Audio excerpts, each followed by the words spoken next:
Are you willing to fight? Help us save the Oasis.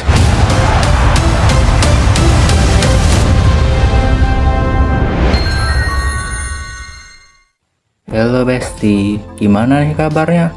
Semoga sehat dan bahagia selalu ya. Kali ini gue mau ceritain alur film yang berjudul Ready Player One. Film ini dirilis tahun 2018 yang disutradarai oleh Steven Spielberg dan mendapatkan rating 7,4 dari IMDb. Film ini berlatar tahun 2045 dengan dunia diambang kekacauan dan kehancuran. Ketika Halliday meninggal, dia meninggalkan kekayaan yang besar kepada orang pertama yang menemukan Easter egg yang dia sembunyikan di suatu tempat di Oasis, yang memicu kontes yang mencengkram seluruh dunia. Ketika seorang pahlawan muda bernama Wedgwood yang memutuskan untuk bergabung dalam kontes, dia dilemparkan ke dalam perburuan harta karun yang menghancurkan realitas melalui alam semesta misteri, penemuan, dan bahaya yang fantastis. Tuh, udah hijau aja matanya kalau dengar soal warisan. Iya deh. Skuy, simak alur ceritanya. If you're watching this, I'm dead. Columbus, Ohio, tahun 2045. Seorang ABG yatim piatu bernama Wedgwood lahir di tahun 2027 dan tinggal bersama budenya di rusun yang kumuh. Tapi dia beruntung banget tuh, udah lahir di zaman dengan perkembangan teknologi yang luar biasa. Di masa ini, semua orang menganggap kehidupan nyatanya terlalu membosankan. Wedgwood menuju ke markas rahasianya buat main game. Game ini berbasis VR ya Besti. Di game ini, imajinasi lu bisa menjadi kenyataan. Lu bisa melakukan apapun, pergi kemanapun, dan kapanpun. Di game ini pula, orang yang bermain bisa mengekspresikan dirinya sebebas-bebasnya. Ini adalah Parzival dengan panggilan Z, avatar dari Wedgwood. Z sedang nyariin H yang lagi farming di planet Doom bersama Daito dan Show yang merupakan avatar maparnya. Z ngingetin mereka soal balapan yang akan dimulai sebentar lagi. Mereka lagi ngerebutin tuh sarung tangan Gregarious 120 yang bisa mengubah pemakainya menjadi robot selama 2 menit. Oasis dibuat oleh seorang bernama James Halliday bersama bestinya Ochit Morrow. Oasis yang muncul tahun 2025 pada awalnya hanyalah game biasa, tapi belakangan menjadi booming. Tapi mungkin karena Morrow menikah, Morrow mengundurkan diri dan pada Januari 2040 Halliday pun meninggal. Di sini, sebelum meninggal, dia ngebuat peninggalan warisan berupa Easter egg di dalam game Oasis, dan siapapun yang menemukannya, orang itu bakal ngewarisin Oasis seutuhnya yang ditaksir bernilai ribuan triliun.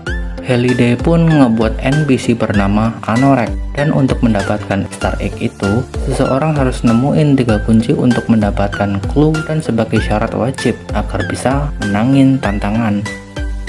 5 tahun udah berlalu, tapi gak satu pun yang nemuin kunci pertama. Tapi dikabarkan ada kunci pertama di sebuah balapan. Balapan itu gak gampang ya Besti. Di game ini tuh gak ada aturan. Jadi ya balapannya nanti juga bakalan aur-auran. Oh iya, di sini juga menjadi tempat perusahaan untuk berternak avatar. Contohnya para avatar bernama Sixers yang bekerja untuk sebuah industri online inovatif atau IOI yang nafsu banget buat ngedapetin seluruh saham Oasis. Peternak avatar itu bernama Nolan Sorrento. Balapan pun dimulai. Z dapat start di belakang nih. Saat balapan, dia mantengin terus avatar yang naik motor. Ternyata dia adalah Artemis. Handling gila dia naik motornya ya. Di balapan ini tuh banyak banget rintangannya, baik dari lintasannya, bahkan jebakannya, para avatar lain, bahkan sampai karakter-karakter film pun menjadi problem dalam balapan ini. Saat Z hampir finish, dia dihadang sama King Kong.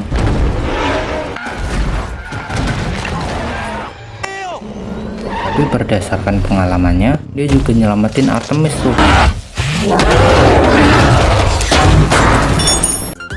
Artemis pun kesel karena motornya remek.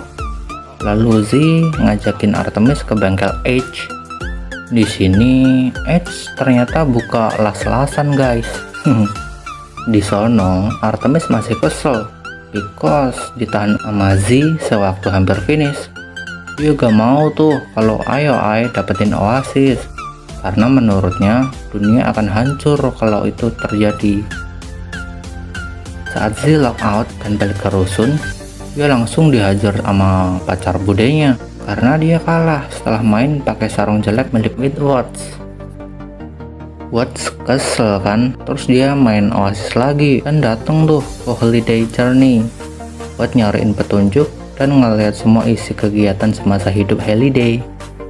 Di sana adalah pusat dari hal-hal yang berhubungan dengan Holiday semasa hidup dan game Oasis.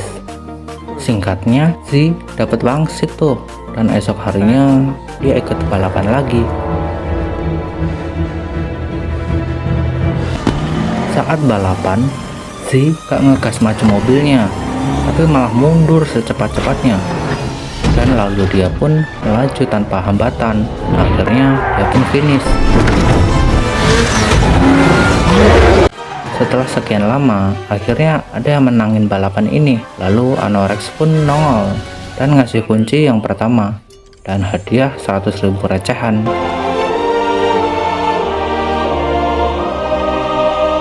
Di kantor IOI, Sorrento marah karena tim mereka keduluan. Lanjut, setelah menang dan dapat duit, Z langsung shopping dong. Dia pun ngeborong item-item yang berguna di Oasis, dan dia pun juga beli pakaian VR full touch sensor secara COD. Oh yeah.